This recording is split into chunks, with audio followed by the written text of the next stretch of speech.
أعوذ بالله من الشيطان الرجيم. بسم الله الرحمن الرحيم.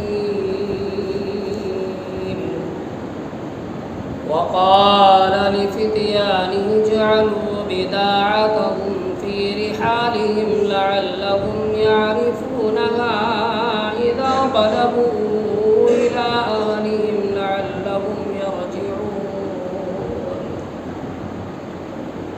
صدق اللہ العظیم. سورہ یوسف کی ایک آیت کی تلاوت کی گئی، آیت نمبر 62.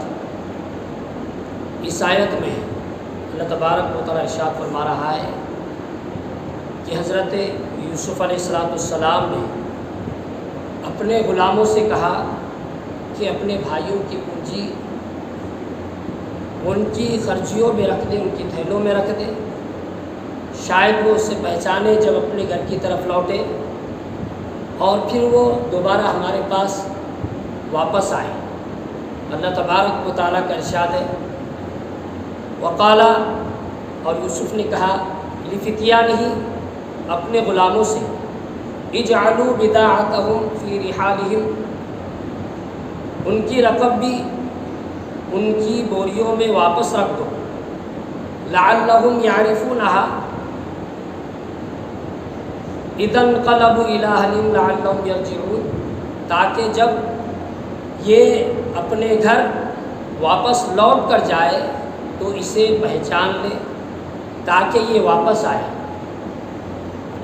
یعنی حضرت یوسف علیہ السلام نے اپنے غلاموں سے فرمایا کہ ان لوگوں نے غلے کی جو قیمت دی ہے، غلے کے ساتھ ساتھ وہ رقم بھی ان کی بوریوں میں واپس رکھ دو، تاکہ جب وہ اپنے سامان کھولے تو اپنی جمع شدہ رقم انہیں مل جائے اور عہد کے زمانے میں کام آئے. نیز یہ رقم پوشیدہ طور پر ان کے پاس پہنچے تاکہ انہیں لینے میں شرم بھی نہ آئے، اور یہ کرم و احسان دوبارہ آنے کے لیے ان کی رغبت کا باعث ہو. اس سے معلوم ہوا کہ جب رشتہ داروں کو کسی چیز کی حاجت اور ضرورت ہو تو اس میں ان کی مدد کرنی چاہیے. قرآن مجید اور احادیث مبارکہ میں باقاعدہ اس کی ترغیب بھی دی گئی ہے. چنانچہ رشتہ داروں کو دینے سے متعلق اللہ تبارک و تعالی ارشاد فرما رہا ہے ان اللہ یأمر بالعدل والإحسان وإیتاء ذی القربى وینہی عن الفحشاء والمنکر والبغی یعظکم لعلکم تذکرون. یعنی بے شک اللہ عدل اور احسان اور رشتہ داروں کو دینے کا حکم فرماتا ہے، اور بے حیائی اور ہر بری بات اور ہر ظلم سے منع فرماتا ہے. وہ تمہیں نصیحت فرماتا ہے تاکہ تم نصیحت حاصل کرو. حضرت ابو ہریرہ رضی اللہ تعالیٰ عنہ سے روایت ہے، حضرت آپ صلی اللہ علیہ وسلم نے ارشاد فرمایا جو دینار تو اللہ تعالیٰ کی راہ میں خرچ کیا جائے، اور جو دینار تو غلام کی گردن آزاد کرنے میں خرچ کرے، اور جو دینار تو کسی مسکین پر صدقہ کرے، اور جو دینار تو اپنے گھر والوں پر خرچ کرے، ان سب میں زیادہ ثواب اس کا ہے جو اپنے گھر والوں پر خرچ کرے. حضرت سلمان بن عامر رضی اللہ تعالیٰ عنہ سے روایت ہے نبی اکرم صلی اللہ علیہ وسلم نے ارشاد فرمایا عام مسکین پر صدقہ کرنا ایک صدقہ ہے، اور وہی صدقہ اپنے رشتہ داروں پر خرچ کرنا دو صدقے ہیں، ایک صدقہ اور دوسرا صلہ رحمی. حضرت ابو ہریرہ رضی اللہ تعالیٰ عنہ سے روایت ہے نبی کریم صلی اللہ علیہ وسلم نے ارشاد فرمایا اے امت محمد صلی اللہ علیہ وسلم، قسم ہے اس کی جس نے مجھے حق کے ساتھ بھیجا، اللہ تعالیٰ اس شخص کے صدقے کو قبول نہیں فرماتا جس کے رشتہ دار اس کے سلوک کرنے کے محتاج ہو اور یہ غیروں کو دے. قسم ہے اس کی جس کے دست قدرت میں میری جان ہے، اللہ تعالیٰ اس کی طرف قیامت کے دن نظر نہ فرمائے گا. اللہ تعالی ہمیں ضرورت مند رشتہ داروں کی مدد کرنے کی توفیق عطا فرمائے۔ اس سے یہ بھی معلوم ہوا کہ کسی رشتہ دار کی مالی یا کوئی اور مدد کرنے کا بہترین طریقہ یہ ہے کہ اس انداز سے اس تک یہ رقم پہنچائے یا کوئی اور چیز پہنچائی جائے جس میں اسے لیتے ہوئے شرم بھی محسوس نہ ہو اور اس کی غیرت اور خودداری پر کوئی حرف بھی نہ آئے۔ حضرت ابو ہریرہ رضی اللہ تعالیٰ عنہ سے روایت ہے، حضرت آپ علیہ السلام نے ارشاد فرمایا 7 شخص ہے جن پر اللہ تعالیٰ اس دن سایہ کرے گا جس دن اس کے عرش کے سائے کے سوا کوئی دوسرا سایہ نہ ہوگا۔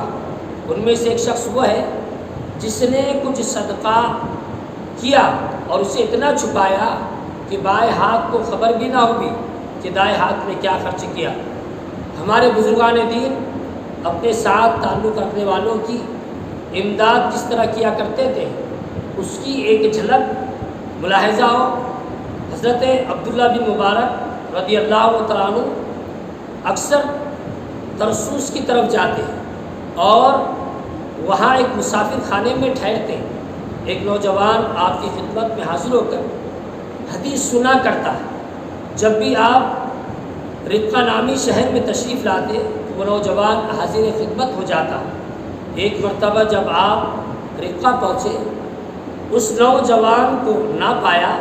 اس وقت آپ جلدی میں تھے کیونکہ مسلمانوں کا ایک لشکر جہاد کے لیے گیا ہوا تھا اور آپ بھی اس میں شرکت کے لیے آئے تھے۔ چنانچہ آپ اس کی معلومات کرنے کے بجائے لشکر میں شامل ہو گئے۔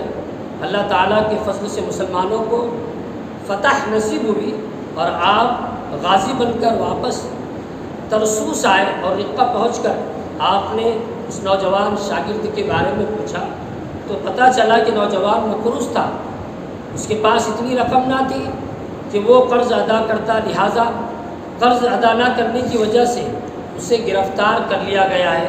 جب آپ کو یہ معلوم ہوا آپ نے پوچھا میرے اس نوجوان شاگرد پر کتنا قرض تھا؟ کہا گیا 10,000 درہم۔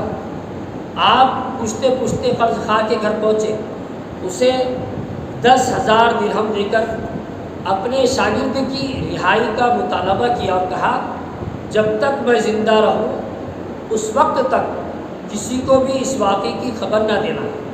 پھر راتوں رات آپ رضی اللہ تعالیٰ عنہ وہاں سے رخصت ہو گئے۔ قرض خواہ نے صبح ہوتی مقروض نوجوان کو رہا کر دیا۔ نوجوان جب باہر آیا لوگوں نے اس سے کہا حضرت عبداللہ بن مبارک آپ سے متعلق پوچھ رہے تھے اور اب وہ واپس چلے گئے۔ یہ سن کر نوجوان آپ کی تلاش میں نکل پڑا اور 3 دن کی مسافت طے کر کے آپ کے پاس پہنچا۔ آپ رضی اللہ عنہ سے دیکھا تو پوچھا اے نوجوان تم کہاں تھے؟ اس نے میں نے تمہیں مسافر خانے میں نہیں پایا۔ نوجوان نے کہا اے ابو عبد الرحمن رضی اللہ عنہ مجھے قرض کے عوض قید کر لیا گیا تھا۔ آپ نے پوچھا پھر تمہاری رہائی کا کیا سبب بنا؟ نوجوان نے عرض کی اللہ کے کسی نیک بندے نے میرا قرض ادا کر دیا، اس طرح مجھے رہائی مل گئی۔ آپ رضی اللہ عنہ نے فرمایا اے نوجوان اللہ تعالیٰ کا شکر ادا کر کہ اس نے کسی کو تیرا قرض ادا کرنے کی توفیق دی اور تجھے رہائی عطا فرمائی۔ راوی کہتے ہیں جب تک حضرت عبداللہ بن مبارک رضی اللہ عنہ زندہ رہے تب تک اس قرض خواہ نے کسی کو بھی خبر نہ دی کہ نوجوان کا قرض کس نے ادا کیا۔